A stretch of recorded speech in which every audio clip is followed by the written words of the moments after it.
have every reason to hate men, and I still don't.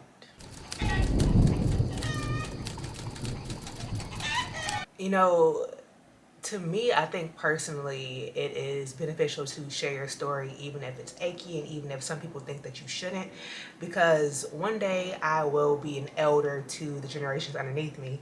Technically, I guess I am now, in a way, an elder to people underneath me.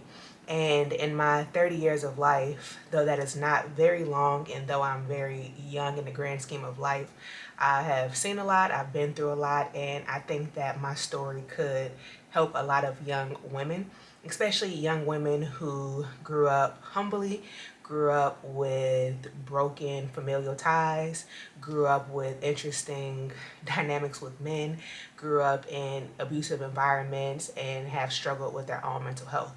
So because that's the case to me, I think I'm like, fuck it, I might as well embarrass myself and talk about my own life as a means to try to help people. And even if it doesn't help anyone, let folks know that it's not just them out here struggling. So let's talk about my dynamic in relationships with men.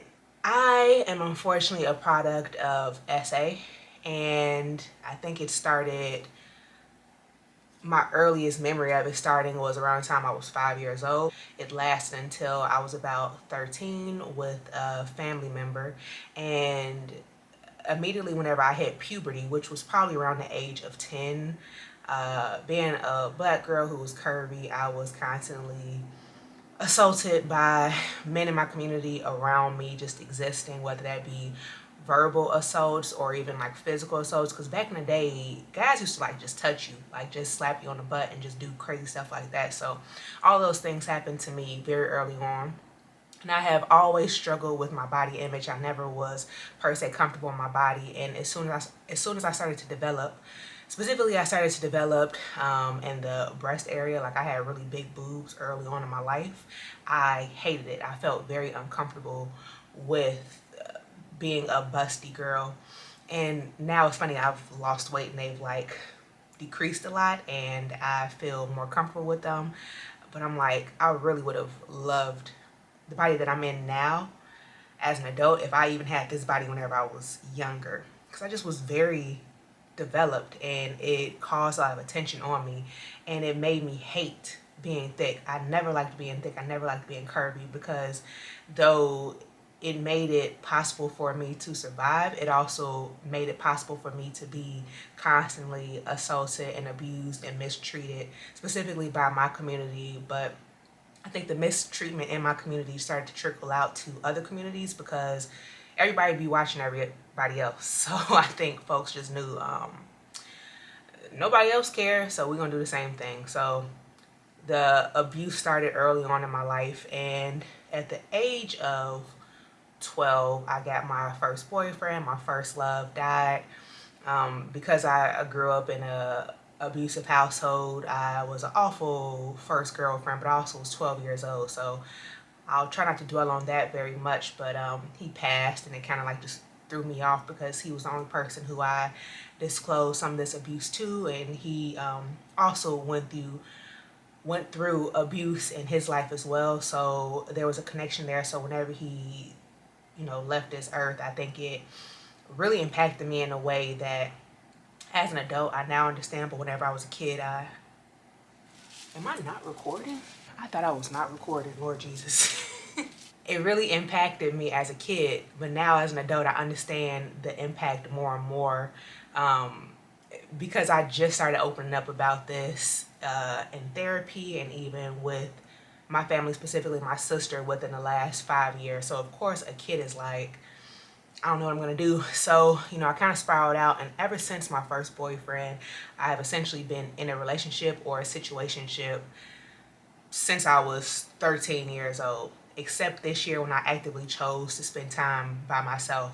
After my first love died, I was just always in something, blah, blah, blah. Had a high school sweetheart who had a psychotic break. He was in and out of different psych wards, and he still pops up. He actually just texted me. He's blocked on everything, but I guess he got a burner number. He just texted me about 2 weeks ago, and I ignored it, So that's the type of energy that I be dealing with. My mother struggles with mental issues as well. She is severely bipolar. She has extreme manic episodes. My dad is just a very distant and stoic person that's changing as we get older. I start to feel like he is a little bit smothering now, which feels weird because he never was that whenever I was younger. Going back to relationships, after my high school sweetheart and I ended whenever I was in college. That's whenever I started to go full on older. I did have, in between my high school sweetheart and I, he cheated on me and we broke up in high school at a point. So my mom introduced me to a man who was 27 at the time and I was 16. So I dated him for a while. I know what that sounds like. But it was mainly because she didn't really feel like taking care of me or doing her responsibilities. So he did like take care of me and do a lot for me. He made sure I was fed all the time. He would drive me to school. He would drive me to any of my appointments. And then, you know, she intervened again and was like, you need to break up with him. And I did. And then she made me feel bad about it. And she's very close with him now. This is where the mental health comes in. So at this point in my life, I was like, as soon as I'm able to break free from this environment that I live in, this household that I'm living in, I will, so I can try to be a better person. And I knew that pretty early on in my life. Fast forward to ending things with my high school sweetheart. When I was in college, I almost essentially got evicted from my dorm room.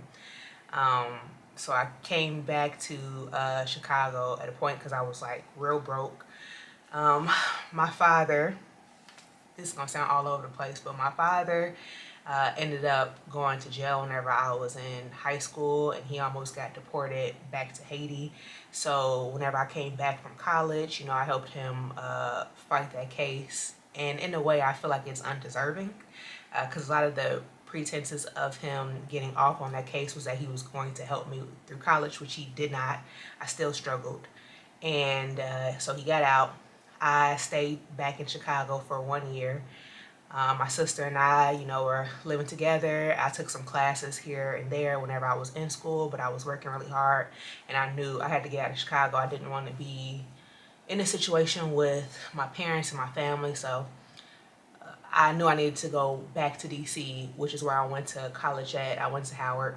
I knew that one thing that always worked for me was men, and I knew that men had I don't want to say a soft spot, but I knew that was just something. I didn't understand too much anything, but I did understand that I evoked feelings in men so that I could use essentially the abuse that I was getting from them in a way that benefited me. So went back, found an older man who essentially took care of me, and he was married. And I don't have to go too deep into details of what that whole thing means.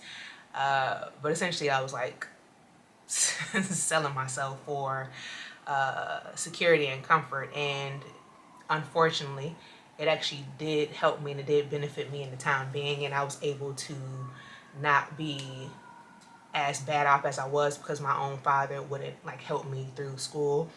Neither one of my parents wanted to help me through school. Neither one of them came and visited me the entire time that I lived in DC. My sister did, but she wasn't able to like help me through that. So I was in that situation with that older man for about 3 to 5 years. I ended up dropping out of school my last year because I got a decent job opportunity, and I was like, this is it. This is the whole thing. I went to this club on U Street in DC and had a breakdown in the club. All Falls Down by Kanye West came on. She has no idea what she's doing in college. That major that she majored in don't make no money, and the whole thing just made me have a little bit of a breakdown. So, you know, I left. I walked back home, and I was like, I gotta go back home and I have to get through school and I need to like utilize as much support as I have, and the only person that I had to support me was my sister. I saved up enough money from that happened in January. I saved up enough money to June. to go back home and essentially like get back into school. I spent that next year finishing school and going on to the next thing. In between me doing that, I got with another older man who was extremely abusive, mentally specifically, but also very sexually abusive and very coercive. I don't like to throw around like psychological diagnoses because I know people that are actually diagnosed with different things. My ex, literally had a psychotic break. My mother is actually diagnosed as bipolar. This specific ex, he has something. He has some type of a personality disorder, and I'll leave that at that. But he did a lot of damage in a little bit of time, and I don't even want to like talk about that one too much. Um, maybe I'll talk about that in another video because I think it would be very helpful to talk about what a real abusive relationship is and not just a toxic relationship. I've been in my fair share of toxic relationships, but they all haven't been abusive. And once you have been in like a healthy, a toxic, abusive, and just like a bad fit relationship, you know the major difference between them all. That relationship ended. It took a while. And then I decided to go to Peace Corps. I got into another situationship with a person who was in a relationship. And there comes a point whenever you are either chronically dating people specifically older than you, which for the young girls out there, if someone is significantly older than you and they're not in a relationship yet, 9 times out of 10, there's something a little bit off with them.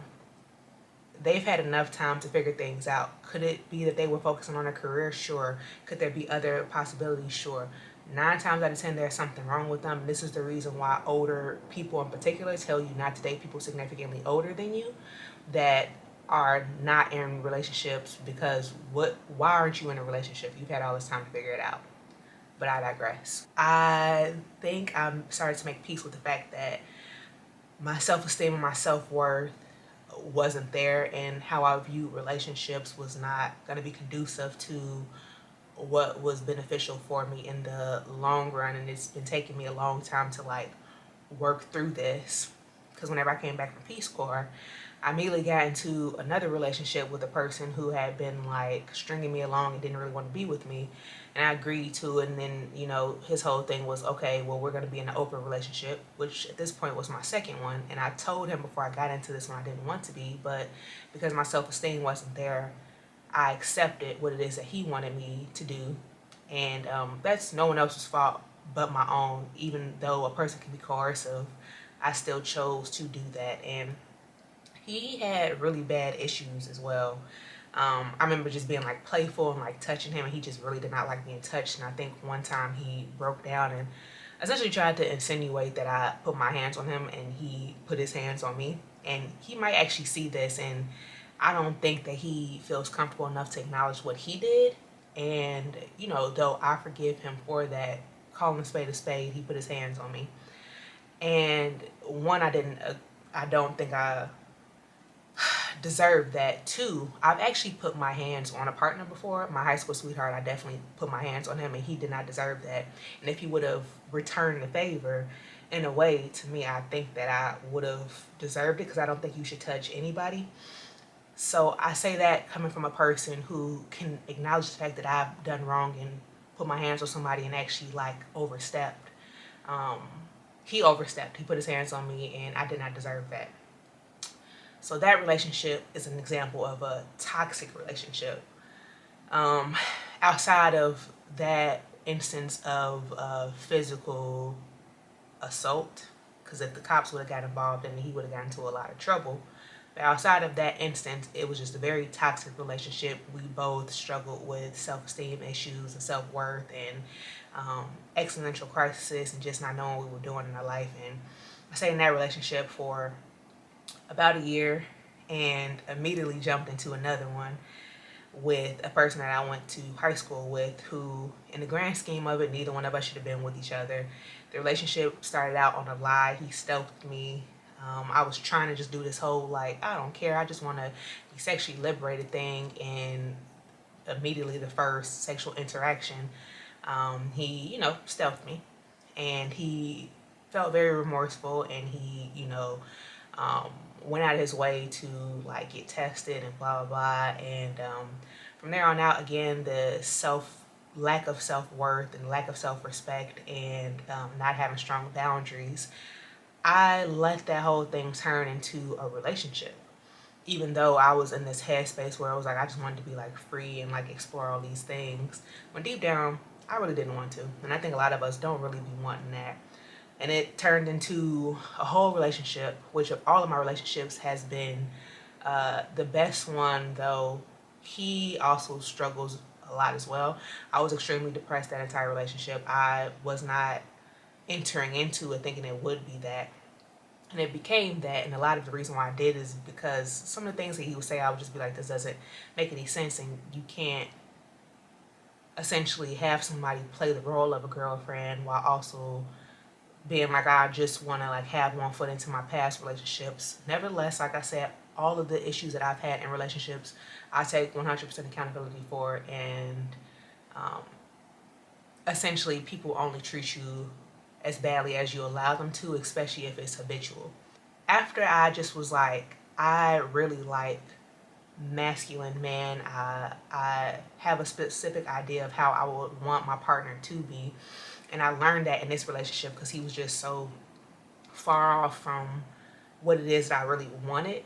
He was not abusive, and he was not, putting his hands on me, nothing crazy like that. But he just did not have a strong sense of self and self-worth, in a way that was just really bothersome to me. And that's probably because I had been dealing with very toxic and abusive men who didn't have self-worth in a sense of they would like just crash out. They would just do like crazy things. Versus him, he would throw tantrums a lot, he would cry a lot, he would just like throw tantrums and be mad whenever he didn't get what he wanted to. And as I'm talking through this, that might be toxic in one way or another, but coming off of the extreme forms of toxicity and abuse that I had been used to, it wasn't nearly as extreme. I just really didn't like it, and I was really uncomfortable with it. So that relationship naturally came to an end. And after that, um,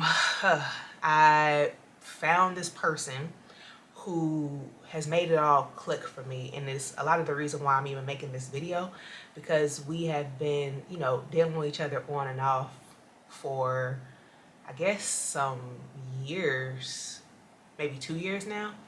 Um, he is a very anxious person. He is exactly what it is that I would want as far as like a man, in the sense where like he believes in, providing. That's not even a thought. He's a really hard worker. He works out. He cares about his health, because that was the issue with some of my other exes. Like, a lot of them dealt with alcoholism. They didn't want to work out. They didn't eat clean, and it just wasn't a thought for them. Versus this man that I met, he cared about all of that because his profession kind of required it. And we are very similar culturally as far as our cultural background. We both come from mixed ethnic background, so we just are here on a lot of things. But he has a lot of similarities to the ex that I spoke of before, in the sense where he cannot get over an ex. And it has just being in these situations where I'm dealing with a person who is like, I want you around, but I still am in love with my ex, has been very humbling and very kind of sucky to deal with, because I just feel like I'm constantly being the person to help someone heal, and it's all at the expense of me. And in this on and off situationship with this person, I've just learned my worth and my lack of self-esteem that I've had up until this point, to be dealing with the things I deal with, whether that be allowing people to waste my time, allowing people to abuse me, allowing people to use my body. And I'm working through these things in therapy, and have been, but a lot of these things have been embedded in me and in a lot of us since we were kids. And even like with him, his lack of understanding of his own self, sometimes it like really saddens me to see the state of men and how much they are not allowed to understand themselves. And a lot of women I know are like frustrated and tired of men doing this, but I look at it and I listen to their stories and I'm like, you know, more than one thing could be true at a time. You could be hurting me and wasting my time and treating me wrong, and you also could be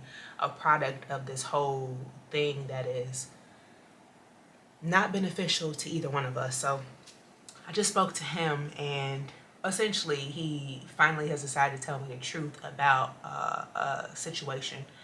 Maybe I'll expand on that at a later time. And I had to be like, I am understanding that I'm not something that you're interested in, and I'm not your first choice, and that is okay, but you just got to be honest with that. And I want to wrap this whole thing up by saying it is true that other people should be honest with you about what it is they want and how they feel about you, but before anything else, you have to be honest and truthful with yourself about how you feel about yourself and what it is that you deserve. Because if you don't believe that you deserve better, other people are going to follow suit. And it doesn't mean that people should treat you badly or should treat you wrong. But if you utilize your heartbreak and the mistreatments that people inflict on you, you're able to come out of it even bigger and better. Because if you have a understanding about how people act whenever they are on some bullshit, you know what bullshit looks like. And you're less likely to get swindled by a person who is on bullshit if you are using your smarts and your past experiences to understand what's happening. But it's also true that not everyone is the same. Even with the string of men that I've dealt with that, a lot of people would say are bad, none of them per se are 100% bad, and none of them were the same either. And I will say the older men, right? I think that if the closest thing to being bad exists in a person, I think that whenever older people, men or women, I'm just saying men because I'm a heterosexual woman who date men, but older women, for people that date women, if they are actively going after young people and causing harm, they don't have to be 100% bad or 100% good, but they're off. And you don't deserve to allow a person to set you back years, all because you are finding yourself and working on yourself and trying to figure out what it is that you're doing. Utilize the pain that you've experienced in your life, or the heartbreak that you've experienced early on in life in relationships, maybe even the self-esteem issues that you have, to propel you forward. If you struggle with your self-esteem, a lot of people struggle with their self-esteem. That doesn't make you undeserving. That just means that you have to see it. And sometimes you have to fake it till you make it. So require that people have more to offer to you by not accepting breadcrumbs. Anyway, I'm giving myself grace, and I hope you're giving yourself grace. And we all deserve to be loved, and we all deserve to be respected. And a lot of that is being honest about who you are, where you've come from, and all the things that you've seen. Because just because you have been drugged through the mud and seen some of the hardest shit that life has to show, does not mean that you have to continue to walk through the mud and continue to go through hard things. You deserve whatever it is that you want plus. Okay. I hope that resonated with some people. And just know that talking about these things is hard for me, but as a means of exposure and exposure therapy for myself, and as a means to be authentic and to show up and to tell people that it's not just them struggling with these things, I choose to expose myself. Thank you for stopping by, and I hope you stay tuned. Maybe I'll expand on some of these crazy stories. Who knows? Mwah.